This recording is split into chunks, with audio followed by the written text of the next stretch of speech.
Ladies and gentlemen, welcome back. For our next upcoming session, we would like to raise another critical question. How could emerging technologies be operationalized to reduce environmental harm, enhance safety, and support Arctic governance, thereby achieving sustainable Arctic shipping? We try to provide answers to such important questions with four remarkable panelists today who will be introduced by our moderator, Professor Hyunjung Kim, a professor of the Department of Political Science and International Studies at Yonsei University. Professor Kim, the floor is yours. Thank you. 감사합니다. 안녕하십니까. 연세대학교 정치외교학과 김현정입니다. 오늘 GIF의 중요한 세션 중 하나인 지속가능한 북극 해운, 친환경 기술과 AI 기반 환경정보 활용 세션의 사회를 맡게 돼서 영광으로 생각합니다. 저희 세션은 연세대학교와 한국해양수산개발원 극지연구소가 공동으로 개최합니다. 저는 극지해양 그리고 국제규범을 연구하는 학자로서 북극에서의 지속가능 발전에 대해서 작년에 이어서 올해도 GIF를 통해서 이야기 같이 나눌 수 있게 되어서 기쁘게 생각합니다. 오늘 논의의 배경에는 북극이 매우 빠르게 변화하고 있다는 사실이 있습니다. 기후변화로 해빙이 크게 감소하고 있고 그러면서 항로의 이용 가능 기간이 늘어나면서 북극 해운의 경제적 가능성은 점차 커져가고 있습니다. 동시에 취약한 극지 생태계에 대한 환경적 위험과 새로운 거버넌스 과제도 함께 등장하고 있는데요. 이런 변화 속에서 최근 자율운항 기술, AI 기반 환경정보 분석, 위성 모니터링과 같은 새로운 기술들이 실제 현장에 적용되기 시작했습니다. 이런 기술들이 해빙 상태를 분석하고 항로 위험을 예측하며 환경 영향을 실시간으로 파악하는 데 활용될 수 있을 것입니다. 따라서 오늘 우리 세션에서는 이러한 기술들이 어떻게 실제 북극 해운 운영과 정책에 연결되어 환경 보호와 항행 안전을 함께 확보할 수 있을지, 그리고 국제 협력을 통해 책임 있는 북극 해운을 어떻게 추진할 수 있을지 논의해 보고자 합니다. 오늘 이 자리에는 해양 거버넌스, 친환경 해운 기술, 그리고 AI 기반 환경정보 분야의 전문가 4분이 오셨고요. 그래서 제가 말씀드린 질문에 대해서 실질적인 해법과 정책적 방향을 논의해 주시겠습니다. 각 연사분들께서는 약 10분 정도씩 발표를 부탁드리겠습니다. 그럼 바로 첫 번째 발표 시작하도록 하겠습니다. 첫 번째 발표는 한국외국어대학교 김봉철 교수님께서 해주시겠습니다. 교수님께서는 지속가능한 북극 해운을 위한 법률 및 거버넌스 프레임워크에 대해서 발표해 주시겠습니다. 교수님 부탁드립니다. 네, 안녕하세요. 한국외국어대학교 김봉철이라고 합니다. 이 AI가 번역을 해주는 놀라운 세상에 저희가 지금 살고 있습니다. 법학을 전공하는 저로서는 이 기술과 이렇게 마주한다는 게 특히 또 아날로그 세대인 저로서는 참 놀랍습니다. 오늘 제가 말씀드릴 내용은 법과 또 거버넌스 이것이 향후에 그 북극 항로를 활용하는 데 있어서 어떻게 적용될 것인지, 또 북극 항로를 지속적으로 잘 사용하기 위해서 이런 요소들이 어떻게 활용되어야 할 것인지 간단하게 말씀드리겠습니다. 자세한 내용을 말씀드릴 수는 없다는 점 양해 부탁드리겠습니다.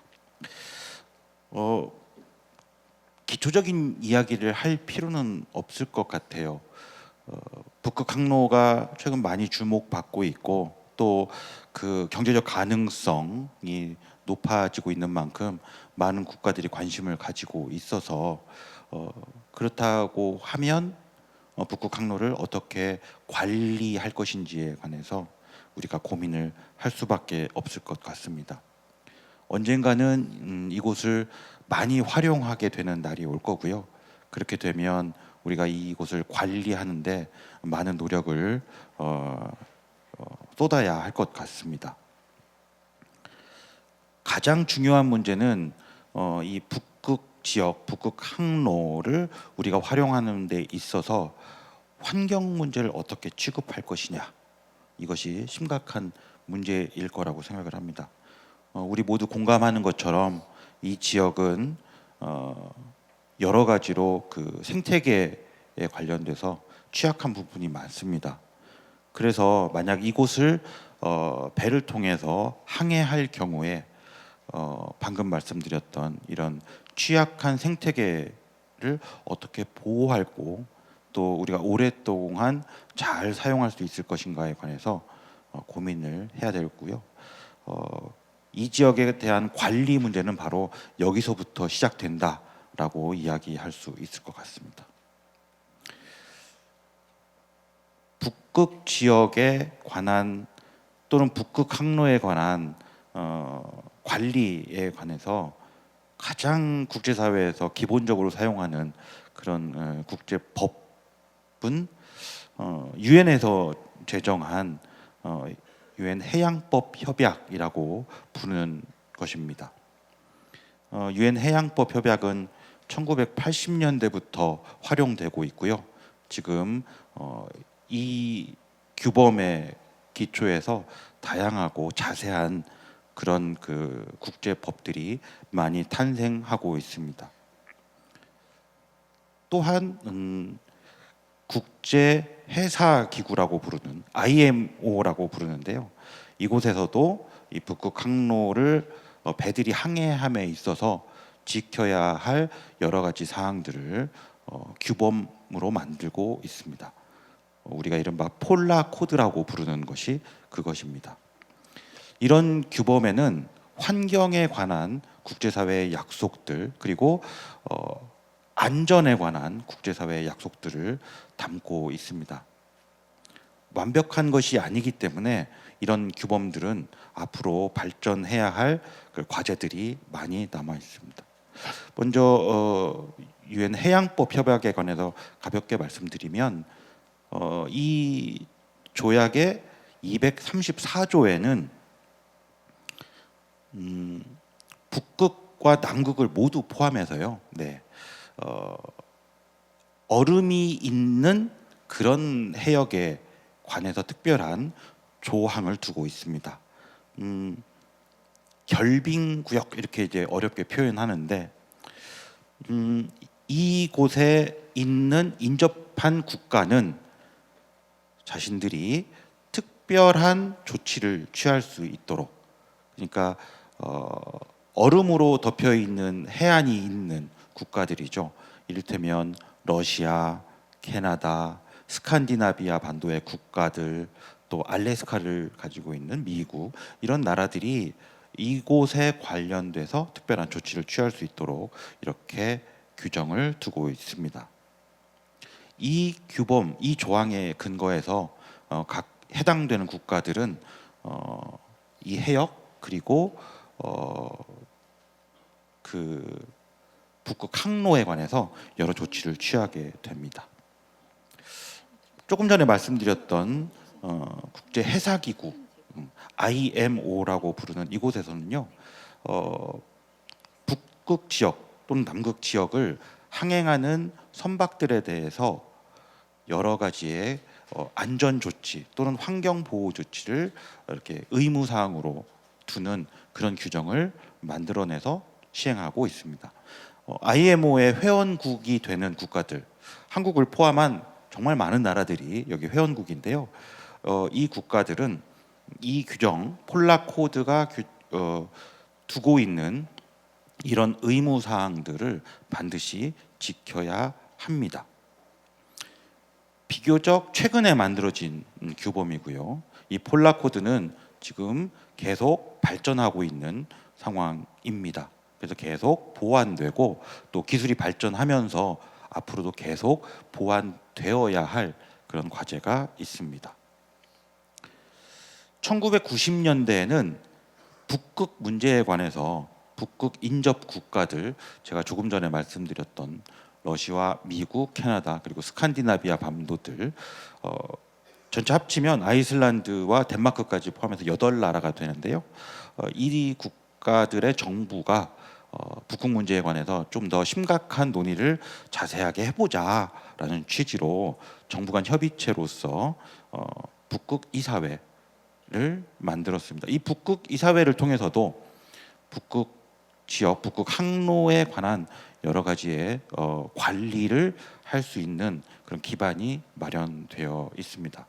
앞으로 환경 문제라든지 또 지속 가능한 항행, 개발 이런 문제들을 계속 논의하면서 이 북극 이사회가 북극 항해에 관한 지속 가능한 활용을 도울 거라고 생각을 합니다. 많이들 발전했지만 그렇지만 여전히 과제들이 많이 남아 있습니다.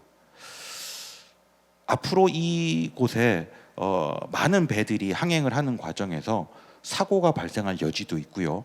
또 어떤 나라가 어떤 사건을 어떻게 관할할 것인가에 관해서도 여전히 숙제가 많이 남아 있습니다. 규범이 발전을 했지만 이 부분에 관해서 명확하고 깔끔하게 아직까지는 다 조율을 못하고 있는 것이 현실입니다. 우리 국제법 분야에서는 이런 문제들을 앞으로 계속 관찰하고 보완해야 할 것입니다. 한편으로는 이 국제법 질서에 참여하는 각 국가들도 자신들의 국내법과 조금 전에 말씀드렸던 여러 국제법 규범들 질서에 얼마나 조화될 수 있게 국내법을 보완하고 마련하느냐, 이것도 역시 숙제라고 우리가 말씀드릴 수 있겠습니다. 한 가지 우리가 고민해야 될 문제는 이곳에 살고 있는, 그렇죠, 원주민, 소수 원주민들에 관한 규율, 관리를 어떻게 할 것인가. 조금 전에 말씀드렸던 여러 가지의 국제 규범들은 사실 소수 원주민들에 관한 배려가 많이 없었습니다.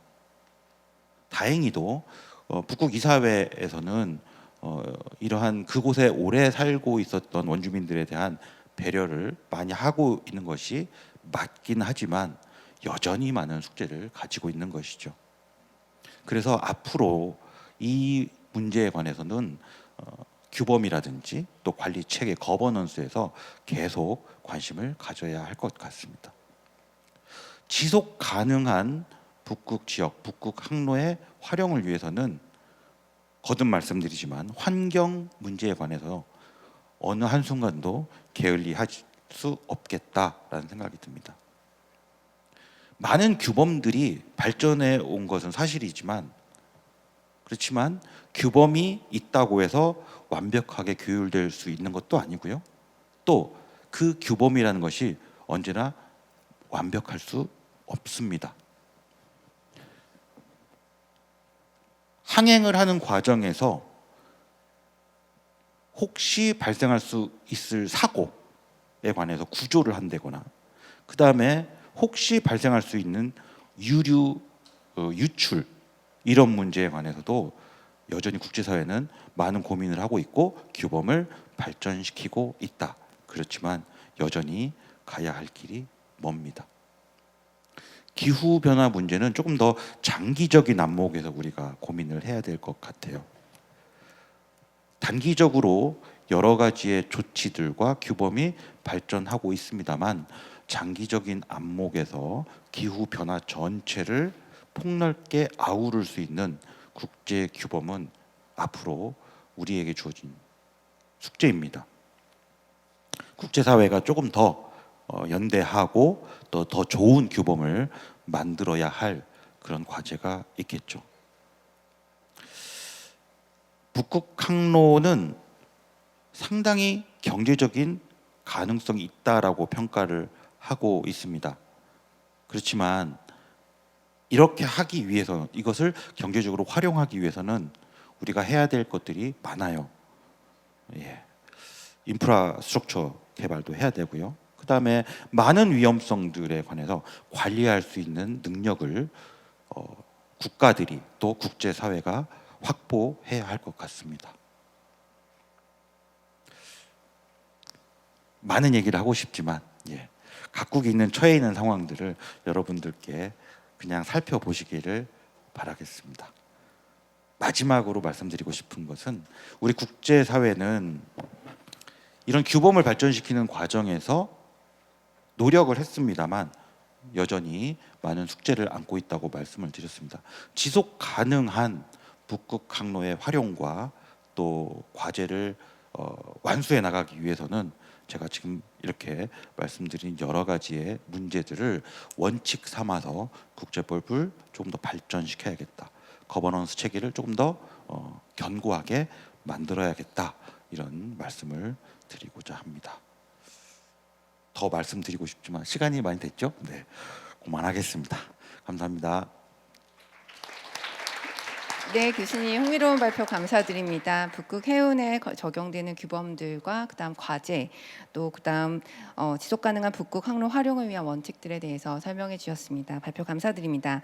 다음 발표자 소개해 드리겠습니다. 강대현 한국과학기술원 선임연구원님이십니다. 연구원님께서는 정확하고 효율적인 예측을 위한 AI 기반 글로벌 3D 해양 대기 모델링에 대해서 말씀해 주시겠습니다. 발표 부탁드립니다.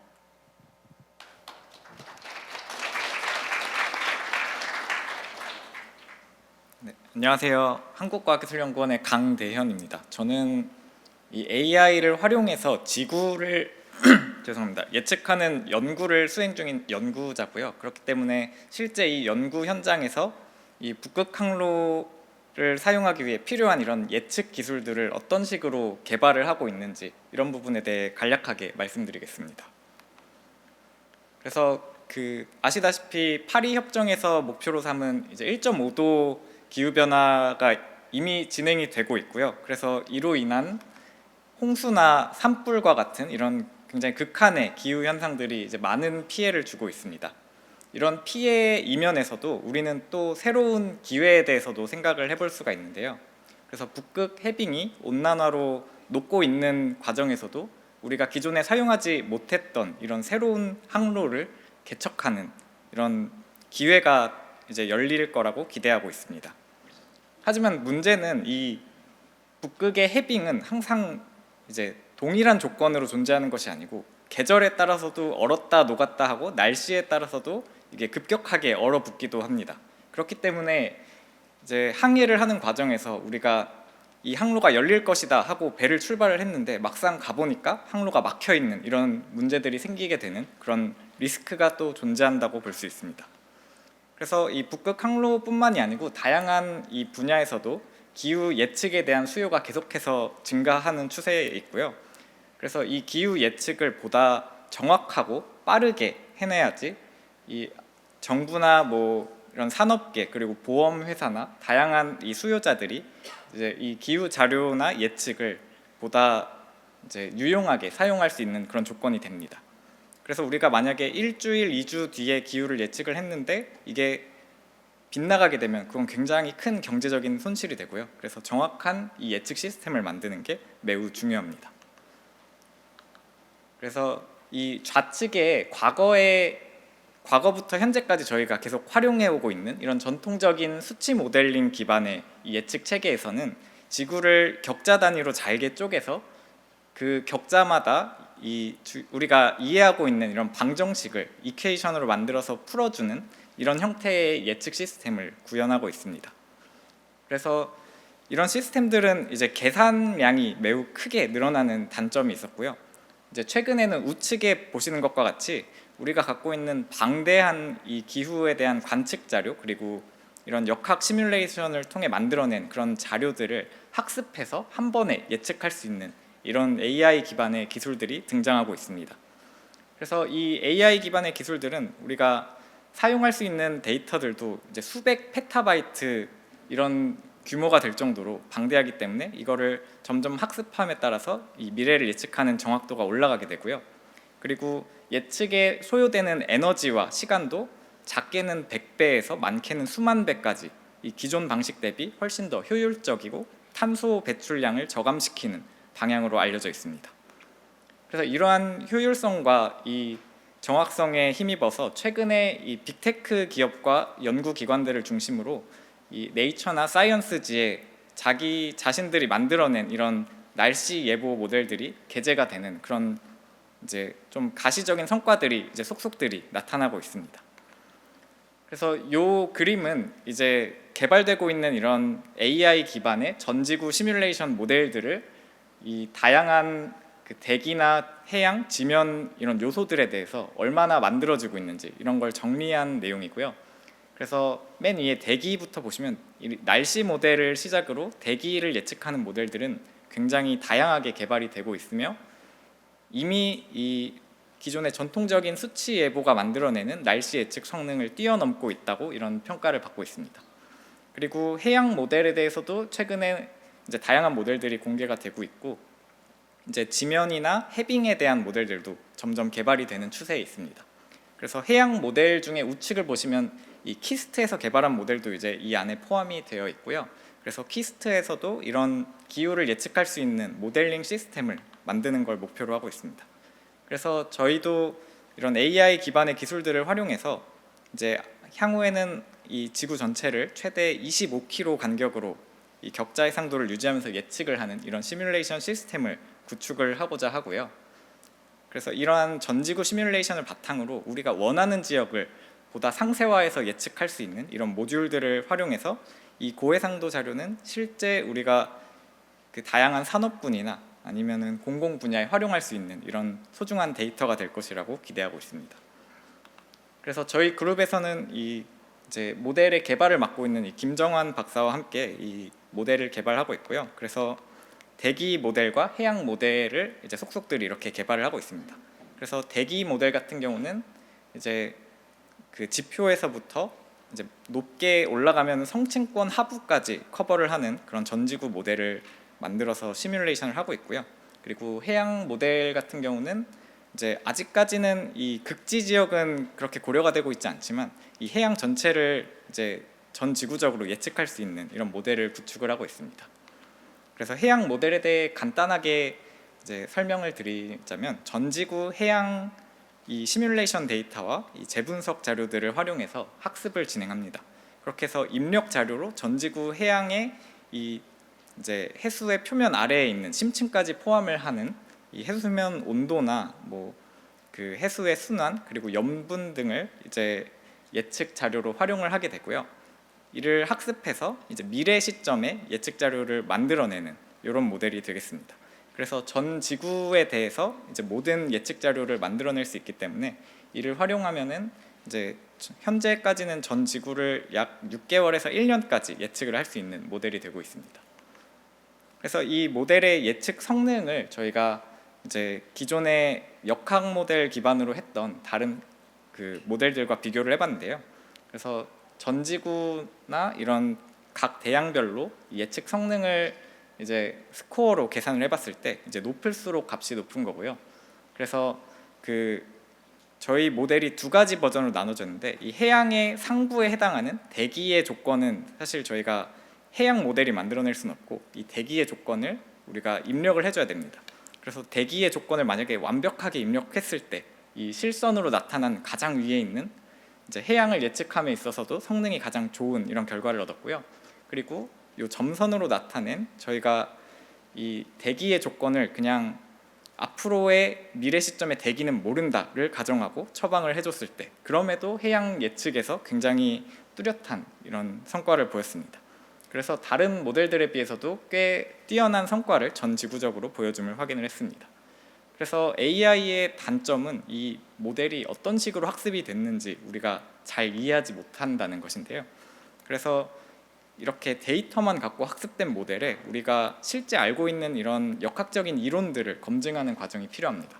그래서 이 실험 같은 경우는 저희가 이 태평양의 이제 서쪽에 이 바람이 분다고 가정을 하고 그거로 인해서 해수에서 나타나는 그런 이 파동이나 섭동들을 이 모델이 얼마나 잘 만들어내고 있는지 이런 걸 확인한 결과입니다. 그래서 태평양 동쪽까지 이렇게 그 해양 심층에 이런 섭동들이 퍼져나가는 걸 볼 수 있는데 이러한 이 섭동의 전파 속도나 이런 현상의 크기들이 이제 우측에 보이시는 요 교과서에서 나온 이런 이론의 그림이랑도 부합을 하고 실제 이런 정량적인 지표들을 따져봤을 때도 굉장히 현실적으로 잘 학습이 된 걸 확인할 수 있습니다. 그래서 저희가 만든 이런 해양 모델이나 저희뿐만이 아니고 뭐 다른 데서 만든 모델들도 활용을 할 수가 있고요. 그렇게 해서 이런 해수의 순환이나 이런 것들을 이제 보다 빠르고 정확하게 예측을 할 수가 있게 됩니다. 그렇게 되면은 요거는 저희 결과는 아니고 엔비디아에서 이제 함께 진행하고 있는 내용인데 이 해수의 흐름에 따라서 이제 이런 선박들이 항해를 어떤 방향으로 어느 시점에 해야 가장 효율적이고 빠르게 이 운송을 할 수가 있는지 이런 것들을 AI 기술들로 정확하게 만들어낼 수 있는 이런 이제 그 모델을 활용한 이제 새로운 분야로의 확장이 가능하게 됩니다. 그래서 제가 오늘 이 말씀드린 내용들을 간단하게 요약을 하면 현재 이 AI 기술을 활용해서 지구의 대기나 해양 그리고 해빙, 지면들을 예측할 수 있는 이런 기술들이 매우 빠르게 급속도로 발전하고 있고요. 그래서 이 기술들은 이제 기존 방법에 비해서 굉장히 효율적이고 빠르게 예측 생산이 가능하기 때문에 이 항해에서 필요한 그런 정보들을 실시간으로 만들어서 우리가 활용할 수 있는 이런 장점이 있습니다.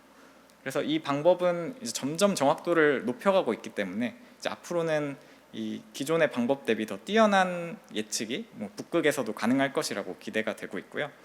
그리고 저희가 다양한 시나리오를 이제 활용을 해서 이 모델을 통한 만약에 북극이 막혔을 때, 뚫렸을 때 이런 조건들을 우리가 다시 한번 점검해 볼 수 있는 이런 방법들이 되겠습니다. 그래서 이상으로 발표를 마치겠습니다. 감사합니다. 네, 좋은 발표 감사드립니다. 북극 항로에 필요한 AI 기반 대기 해양 모델링 개발 현황에 대해서 자세하게 말씀해 주셨습니다. 세 번째 발표자 소개해드리겠습니다. 극지연구소의 김승희 박사님이십니다. 박사님께서는 여름철 해빙 경계 매핑을 활용한 북극 항로 운항 정보에 대해서 말씀해 주시겠습니다. 발표 부탁드립니다. 네, 안녕하세요. 혹시 여러분은 북극의 여름 바다를 상상해 보신 적이 있을까요? 북극의 여름에 배들이 자유롭게 항해하는 것을 상상해 보실 수 있나요? 사실 북극의 여름은 생각보다 위험합니다.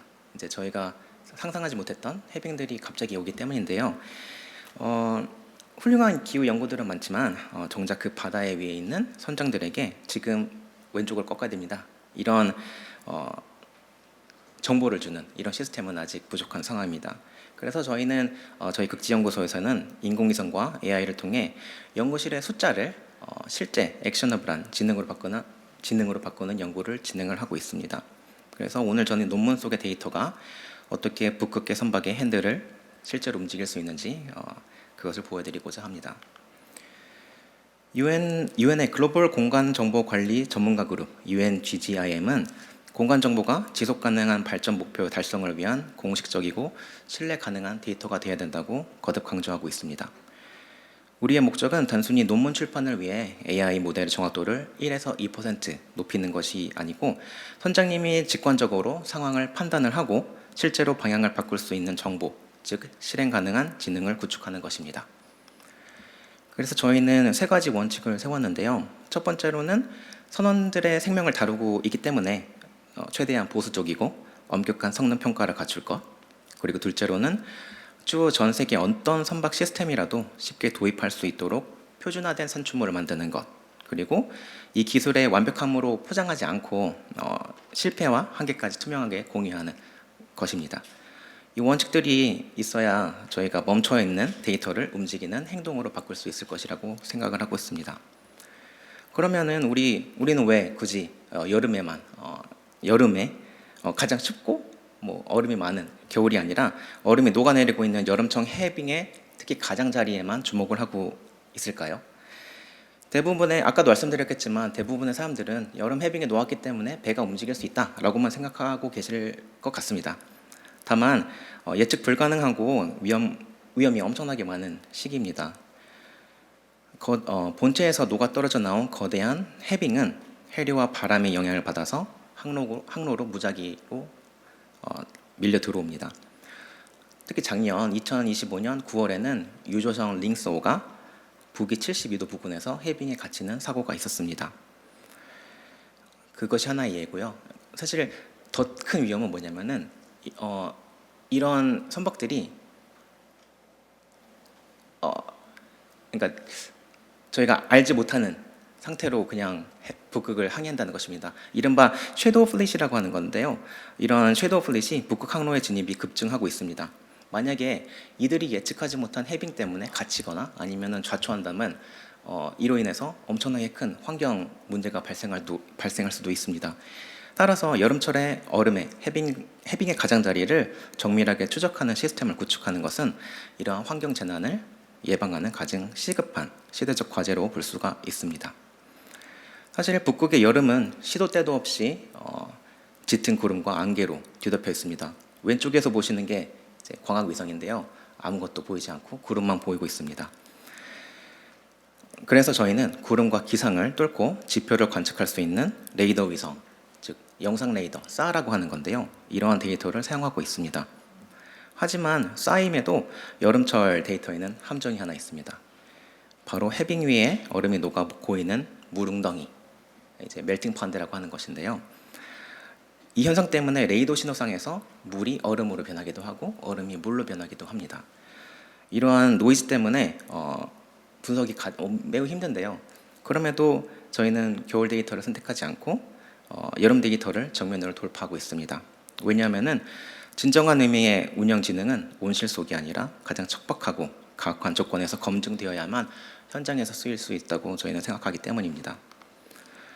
이처럼 까다로운 문제를 해결하기 위해서 저희는 기술 결과의 분석을 항해의 목적에 맞춰 모델을 고도화하고 있습니다. 핵심 아키텍처는 두 가지인데요. 첫 번째 기술은 거대한 아이스 플로부터 작은 파편까지 다양한 크기의 위험을 동시에 잡아낼 수 있는 다중 규모 인식입니다. 피처 피라미드 네트워크라고 불리고요.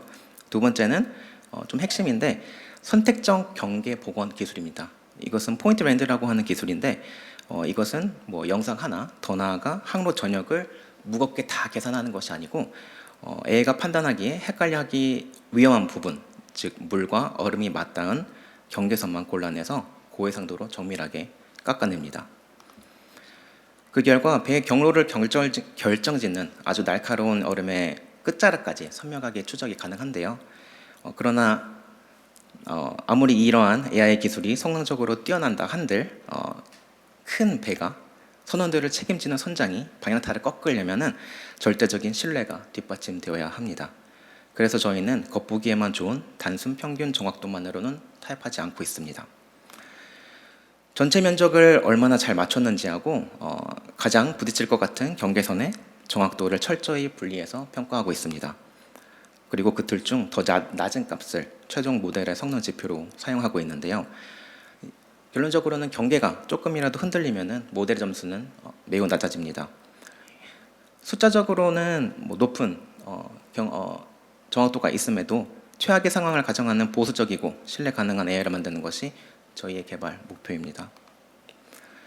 개발된 지능이 이제 해운업계로 확산이 되려면은 선박이 쓰던 기존 내비게이션 시스템에 위화감 없이 탑재 아니면 융화가 되어야 되는데요. 저희는 향후 선박 탑재를 염두에 두고 분석 결과를 3가지 산출물 패키지로 구성하고 있습니다.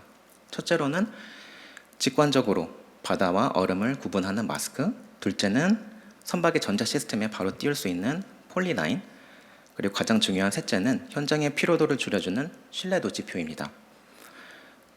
계속 위험하다는 경보만 울리면은 이제 알람의 피로도에 지쳐버릴 수 있습니다. 이 경계선은 90% 확률로 확실하다, 아니면은 이 구간은 위성의 노이즈가 심해서 60%가 확신하니 주의해라. 이 정도만 함께 전달되어야만 이제 현장에서는 직접 사용할 수 있을 것입니다. 그리고 바로 올해 26년이죠. 저희는 실제 북극 운영 체계에 탑재하기 위한 프로젝트에 닻을 올립니다. 지금까지 선장님들은 최소 몇 시간 아니면 며칠 전에 위성 영상을 가지고 북극을 건너야만 했는데요. 극지연구소 기관전략개발단 과제인 북극항로 운영 위한 실측 기반 통합 예측 기술 개발이라는 과제에서 앞으로 5년 동안 구축될 시스템은 좀 다릅니다. 저희의 안전운항 시스템은 실시간 해빙 경계와 신뢰도를 제공하는 나우캐스트 레이어의 역할을 수행을 하고요. 나아가 이번 프로젝트 기간 동안 저희는 현장에 가장 적합한 데이터를 융합을 하고 스스로 미래를 내다보는 중장기 포캐스트 모델을 자체적으로 개발하고 이것을 결합할 계획입니다. 현장 파악과 미래 예측이 통합된 이 지능이 성공적으로 선박에 탑재된다면 안전 확보는 물론이고 물류 비용을 아끼고 탄소 배출을 낮추는 진정한 디지털 거버넌스가 실현될 것으로 기대하고 있습니다.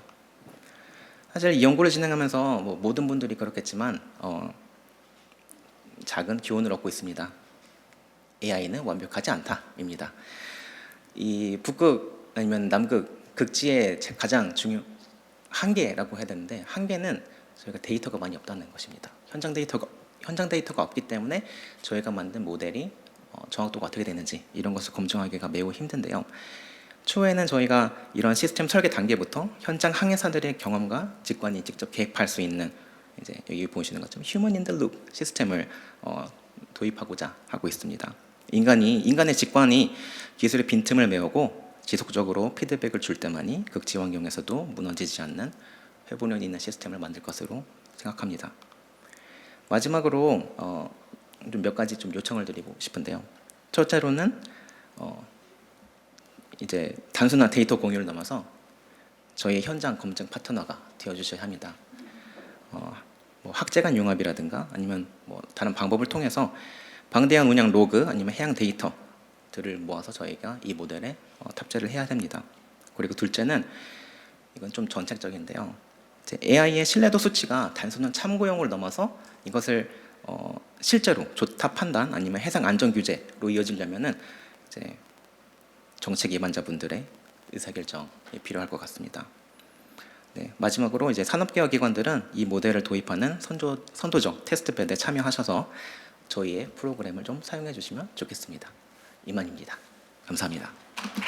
네, 좋은 발표 감사드립니다. 박사님께서 북극 항로 운항에 실질적으로 필요한 구체적인 여름철 해빙 정보 개발 현황 말씀해 주셨고요. 극지연구소에서 지금 개발 중인 안정 운항 시스템에 대해서도 소개해 주셨습니다. 그리고 또 마지막에 또 액션 플랜에 대해서도 또 공유해 주셨는데요. 추가적으로 제가 나중에 질문 또 드리도록 하겠습니다.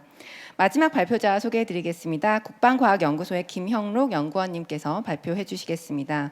연구원님께서는 안정적 북극 해운을 위한 기술 개발 및 국제 협력에 대한 제안을 해주시겠습니다.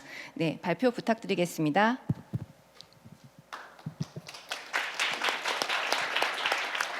예, 안녕하십니까. 국방과학연구소의 김형록입니다. 왜 국방과학연구소 사람이 여기 나와서 발표하나 좀 의아하실 텐데요.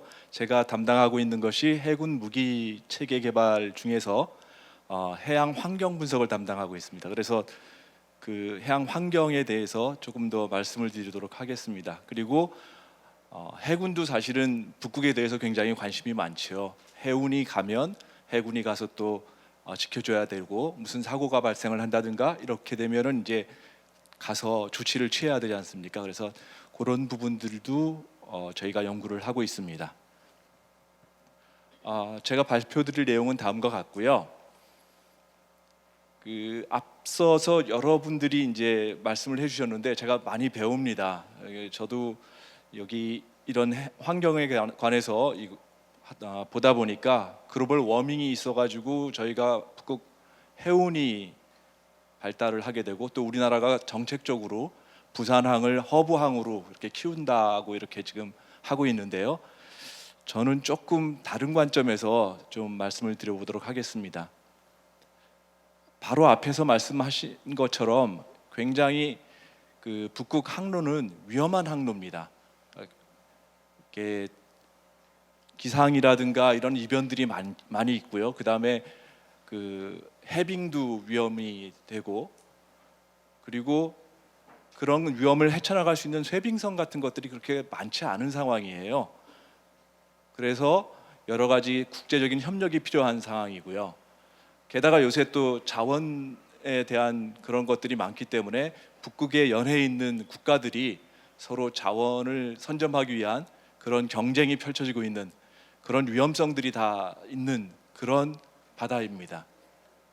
이런 바다에 대한 위험성들을 사실은 기술과 과학적인 것을 어떻게 좀 슬기롭게 극복을 해나갈 수 있는가에 대해서 좀 말씀을 드려보겠습니다. 제일 먼저 어떤 위험성이라는 것을 평가하기 위해서는 그걸 먼저 알아야 되겠죠. 현재 상황이 어떻고 그래야 우리가 대처를 할 수 있는 거 아니겠습니까? 그래서 북극에 대해서 어떤 관측을 하고 있고 우리가 얼마만큼 알고 있는지 이런 것들을 한번 잠깐 살펴보도록 하겠습니다. 제일 먼저 북극을 잘 관측하고 있는 것은 위성입니다. 북극이 굉장히 접근하기 어려운 것인데도 불구하고 위성은 접근 가능하지요. 굉장히 높은 고도에서 전체적으로 보기 때문에 위성에 센서를 달아서 그래서 해빙이 얼마나 높고 어떤 상황인지를 알게 돼서 그래서 우리가 지금 글로벌 워밍에 대해서 좀 더 염려를 하고 그런 상황에 있습니다. 근데 여기서 이제 조금 더 보완해야 될 부분은 뭐냐면 대부분 이런 위성 센서들이 광범위하게 관측을 하다 보니까 해상도가 좀 낮습니다. 그리고 또 시간 간격도 좀 한 일주일에 한 번, 열흘에 한 번 이런 식으로 좀 낮은 부분들이 있거든요. 그거를 보완을 해야 될 것으로 생각합니다. 가장 최신의 위성 관측 기기 같은 경우에 스와트라는 것이 있는데요. 이거는 지구 관측하는 사하 위성이고요. 유럽과 미국이 같이 공동 개발을 하고 운영을 하는 그런 체계입니다. 이게 66도 정도까지 이상이 우리 북극이라고 생각하거든요. 그 이상의 78도 정도까지도 관측을 할 수 있기 때문에 이런 시스템들이 더 많이 발달되어야 할 것으로 생각을 합니다. 그래서 좀 더 고해상의 시간 간격이 좀 더 세밀한 그런 것들이 관측이 되어야지만 우리가 항로를 운항을 할 때 위험성이라든가 이런 것들에 대해서 즉각적으로 대응이 가능할 것 같습니다. 전통적으로 저희가 굉장히 어려운 북극에 또는 남극에 대해서 쇄빙선들이 가서 이제 관측을 하고 우리나라 알아온 쇄빙선도 그것의 한 축을 담당하고 있죠. 그리고 독일의 모자이크라는 것은 그런 프로그램은 국제 프로그램이었는데 북극 점 근처에서 여름서부터 겨울까지, 그러니까 여름에는 백야라고 하는 현상들이 있고요.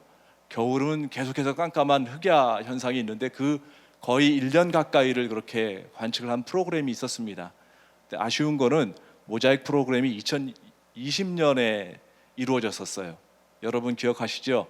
2020년이면 우리가 굉장히 어려움을 겪었던 그런 상황이었습니다. 여기서도 감염됐던 분이 한 사람이 같이 들어갔었던 모양이에요. 그래서 중간에 다들 감염이 돼가지고 철수를 할 수밖에 없었던 그런 상황이었다고 알려져 있습니다. 그만큼 접근하기 어렵고 힘든 상황에서 연구가 이루어졌었고요. 그렇지만 굉장히 종합적으로 연구가 이루어질 수 있는 그런 상황입니다. 근데 이런 극지 연구선들은 제한적으로 여름에밖에 접근하는 기간이 어려워요. 그리고 갈 수 있는데도 얼마 안 되고. 그래서 저희 쪽에서 이제 생각해 보면 어렵고 힘든 것은 지금 이제 무인 또는 AI를 이용한 이런 것들을 활용해야 되지 않느냐라고 생각을 하고 있죠. 그 중에 대표적인 게 이제 무인 관측을 할 수 있는 V 시스템입니다. 이건 이제 자동 관측이 가능하고요. 이 부분은 북극에서 씨아이스를 관측하는 그런 국제적인 프로그램이었거든요. 그래서 이런 것들이 아래에서부터 이렇게 보면 북극에 굉장히 여러 군데에서 관측을 할 수 있었고요. 그리고 큰 시스템들에서부터 점점 간단하고 더 단순한 시스템으로 발전하고 있는 중입니다. 근데 이렇게 해빙이라든가 북극의 겉부분은 관측이 그래도 가능해요. 위성도 있고 이렇게 부위도 할 수 있는데 가장 문제는 해빙으로 덮여 있는 아랫부분이 문제입니다. 그 부분은 정말 쇄빙선이 뚫고 들어가서 거기서부터 뭔가를 관측하는 센서를 내리거나 이럴 수밖에 없거든요. 그거 굉장히 제한적이고요. 그래서 이제 기술 발달이 어떤 식으로 되고 있냐면 폴라하고 프롯이라는 게 있습니다. 그래서 해빙 아래에서 쭉 내려가서 관측을 하고 다시 올라오다가 해빙을 만나면 다시 내려갑니다. 그랬다가 관측한 자료가 해빙 없는 곳에서 인공위성으로 자료를 전달해주고 할 수 있는 그런 폴라하고 시스템이 있고요. 그리고 AUV를 각 나라에서 북극에 접근하기 어려운 쪽에 활용을 하려고 많이 노력을 하고 있습니다.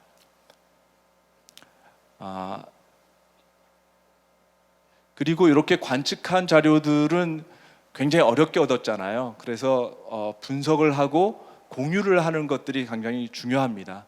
어느 나라에서 이걸 뭐 자료를 얻든 간에 각 자료를 공유할 수 있는 시스템이 중요하고요. 분석하는 시스템과 공유하는 시스템이 이제 미국 노아라든가 노아의 그 NSIDC 또는 유럽에서의 공유 시스템 이런 것들도 알려져 있는데 우리나라는 지금 극지연구소가 굉장히 열심히 노력하고 있는 것으로 알고 있습니다.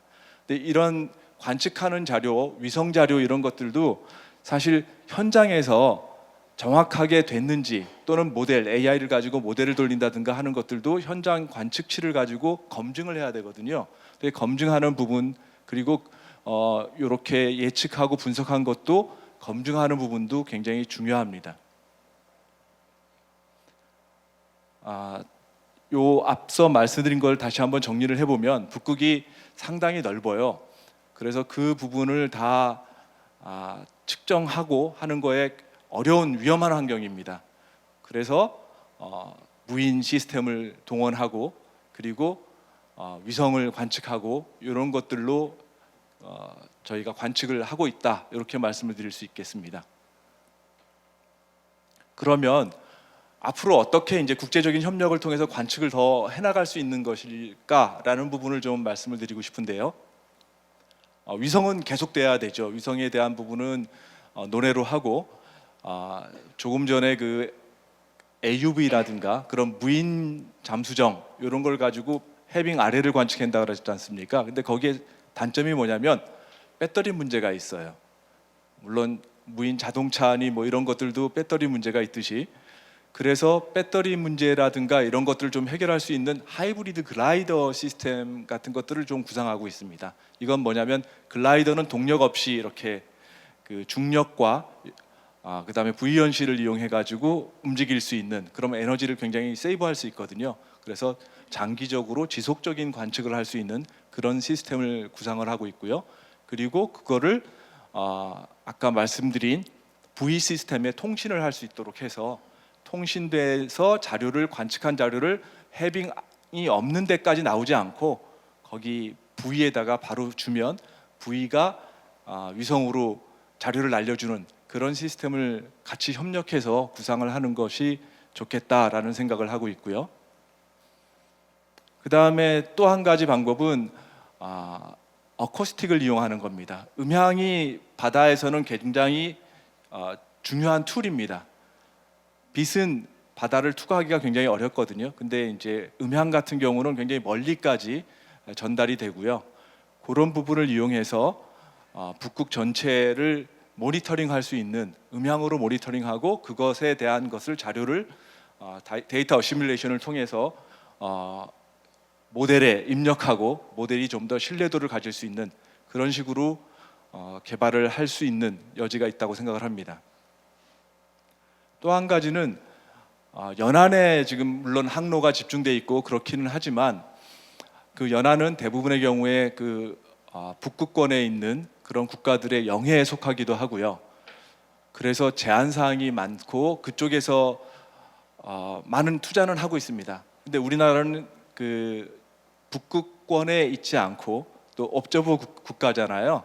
그 옵저버 국가가 뭔가 컨트리뷰션을 할 수 있는 그런 걸 생각해 보면 사람들이 들어가기 어렵고 관측하기가 힘든 그런 중앙부 해빙으로 많이 덮여 있어서 기술적인 난이도가 있는 부분을 우리가 기술적으로 해결해 줄 수 있는 그런 것을 구상을 해봤습니다. 우리나라는 조선 강국이지 않습니까? 그래서 석유 시추선 같은 것도 그런 플랫폼 같은 것들에 대한 것들이 굉장히 발달해 있었고요. 떠다니면서 북극의 그 중앙부를 잘 접근하기 힘든 중앙 부분을 관측할 수 있는 그런 시스템을 개발하는 것을 한번 생각해 봤고요. 이게 국제적으로 오픈을 해서 연구자들이 사용할 수 있는 그리고 그곳의 에너지는 친환경적인 풍력이라든가 태양력 또는 뭐 수소 발전 이런 것들을 가지고 운영할 수 있다 그러면 오염을 일으킬 수도 있고요. 그런 것을 구상을 해봤습니다.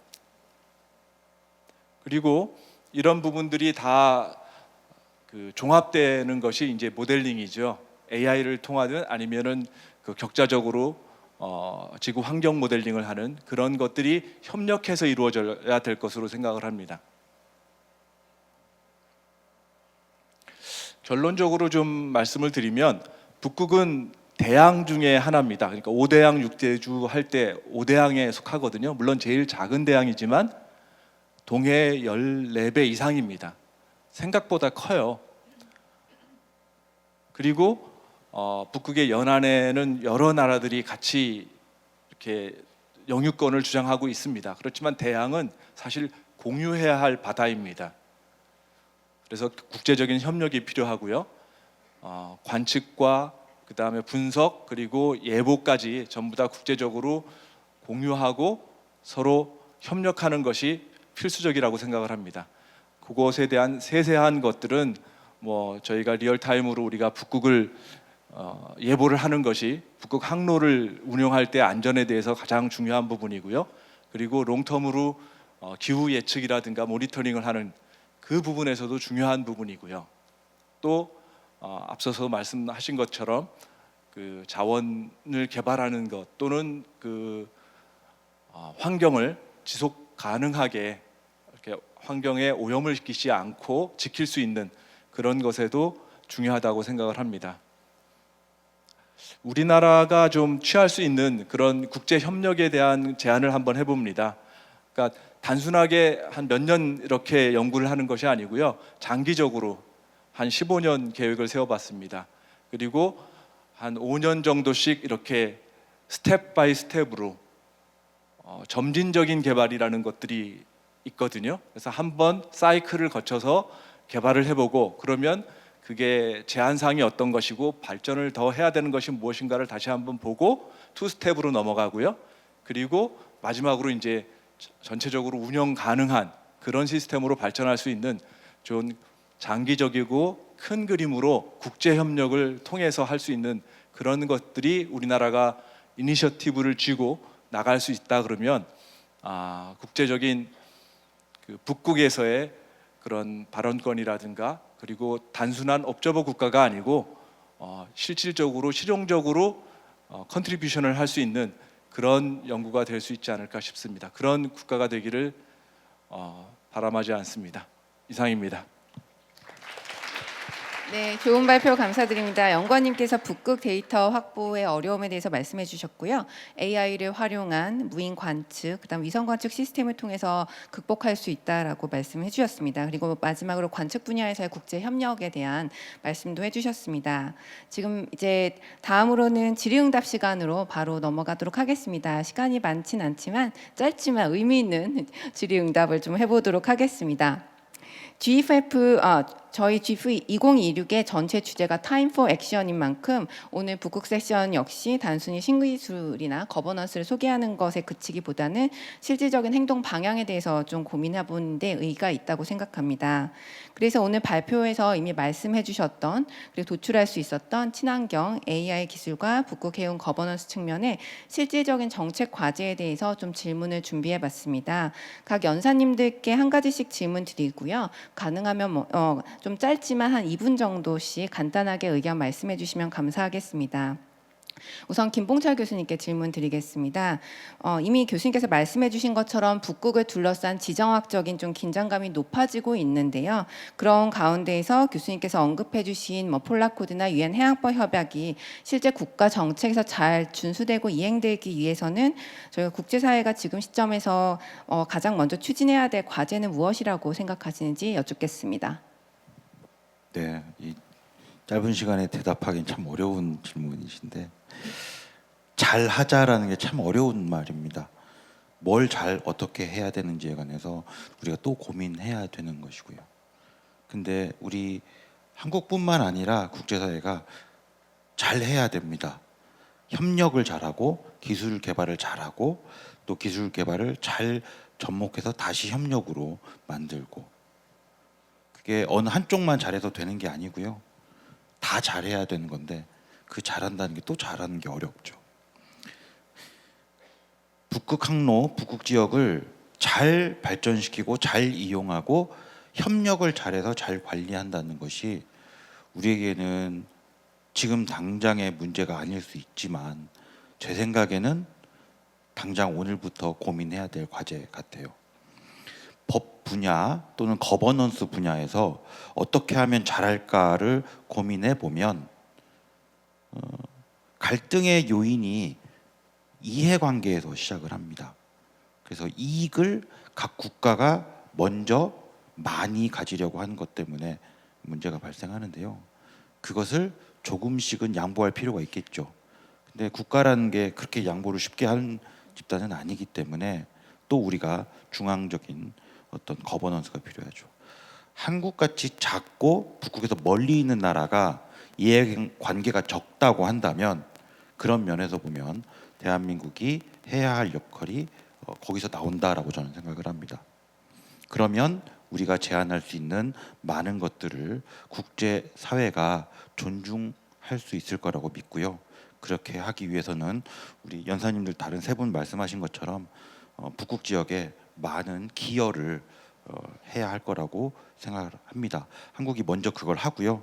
그리고 우리가 제안하면 또 국제사회가 받아들여 줄 수 있을 거라고 생각을 합니다. 네, 교수님 감사합니다. 한국이 북극 지역에서의 기여를 통해서 잘 할 수 있도록 저희도 노력해 보도록 하겠습니다. 다음으로 강대현 연구원님께 질문 드리겠습니다. 말씀해 주신 AI 기반 예측 분석 기술이 실제 북극 항로 운항에서 표준적인 의사결정 지원 도구로 자리 잡기 위해서 정부나 대학, 연구기관이 지금 시점에서 우선적으로 추진해야 될 정책 과제가 있다면 무엇이 있을지 여쭙겠습니다. 네, 그 AI 기반의 이 예측 기술들이 굉장히 빠르게 발전하고 있는데요. 하지만 극지가 어떻게 보면 이 AI 예측에서의 현재까지는 약점 중에 하나가 되고 있습니다. 왜냐하면 그 이유가 그 극지를 관측하는 것과 이제 우리가 사람들이 많이 살고 있는 지역을 관측하는 거는 이 관측 자료의 형태나 그런 분포들도 굉장히 차이가 나게 되고요. 그리고 실제로 우리가 예측을 하더라도 이거를 바로바로 검증하기가 어려운 점이 있기 때문에 이제 현재까지 그런 예측 시스템적에서도 좀 어려움이 많습니다. 그래서 한 가지 예로 이제 AI를 통해서 북극의 해빙을 예측하는 그런 시뮬레이션 모델들도 많이 만들어지고 있고요. AI를 통해서 대기나 해양의 그런 변동을 예측하는 모델들도 많이 만들어지고 있습니다. 하지만 정확한 예측을 하려면 그 대기와 해양과 그리고 해빙이 상호작용하는 이런 부분들을 통합해서 예측할 수 있는 이런 형태의 AI 모델이 발전을 해야 되는데요. 그 부분에서 이 자료의 형태가 다르고 이제 해상도나 뭐 굉장히 좀 이질적인 그런 형태들이 있기 때문에 이걸 통합하는 것에 대해 좀 어려움이 많이 있습니다. 그래서 이걸 통합을 잘 하기 위한 그런 AI 그 아키텍처를 어떻게 설계할 것인지 이런 연구들도 이제 좀 더 활발하게 진행이 되고 있는 걸로 알고 있고요.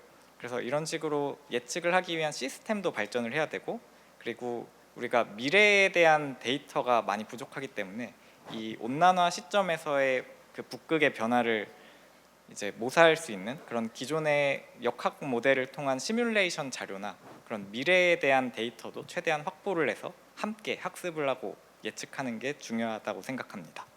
네, 감사합니다. 네, 감사합니다. 데이터 확보 문제와 대기, 해양, 해빙 관련해서 통합적인 AI 모델 개발도 필요하다고 해주셨는데요. 연세대학교가 또 통합, 융복합에 또 강점이 있어서 저희도 좀 노력하도록 하겠습니다. 감사드립니다. 다음으로 김승희 박사님께 질문 드리겠습니다. 말씀해주셨던 해운 정보 기술이 북극 해운 산업에서 실제로 활용되기 위해서 데이터 공유 체계나 국제 표준화 측면에서 가장 먼저 추진해야 될 과제는 무엇이라고 생각하시는지 의견 여쭙겠습니다.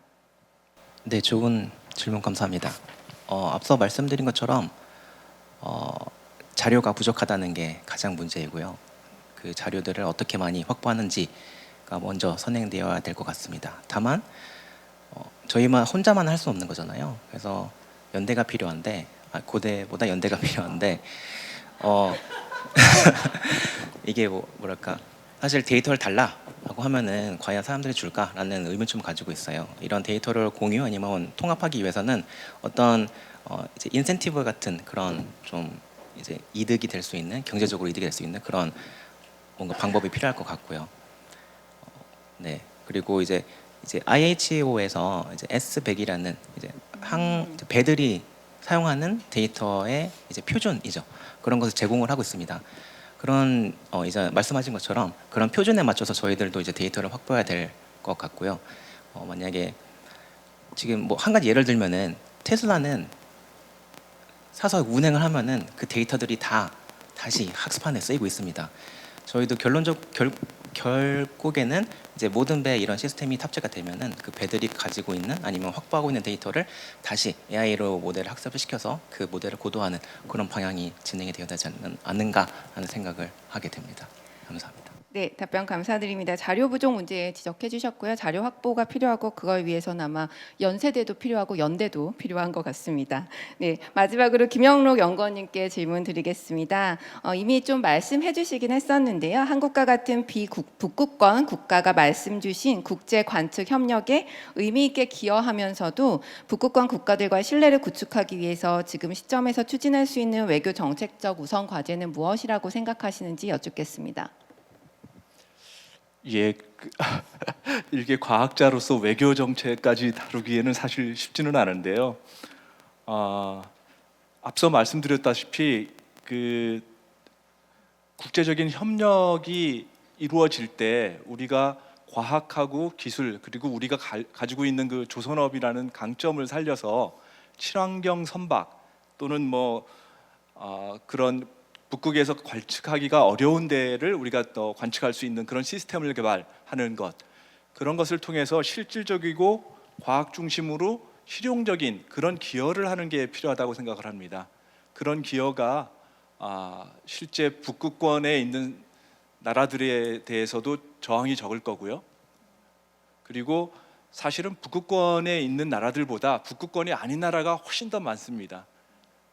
북극권에 있는 나라들이 뭐 8개국 그 정도밖에 안 되잖아요. 근데 유엔에는 100 몇십 개국이 있지 않습니까? 그 나라들을 대표한다고 생각을 하고 우리나라가 강점이 있는 그런 기술 과학적인 것을 가지고 접근을 하면 외교적인 또는 기술적인 리더십을 가져가 나갈 수 있지 않을까 생각을 합니다. 감사합니다. 네, 감사합니다.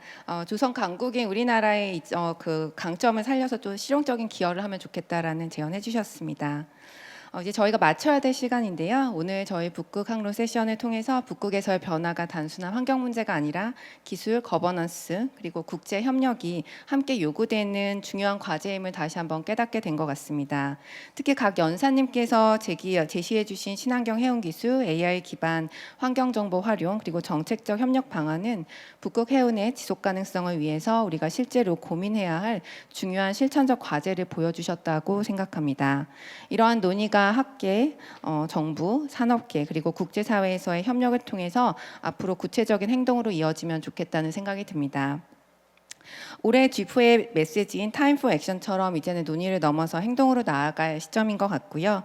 그래서 우리 모두 다 행동을 좀 할 수 있도록 하는 계기가 되었으면 좋겠습니다. 오늘 함께해 주신 네 분의 연사님들과 청중 여러분들께 진심으로 감사드리고 이것으로 세션 마치겠습니다. 감사합니다. Thank you, Professor Kim and dear panelists, for sharing your insights and diverse perspectives on how we can effectively utilize the Arctic Ocean.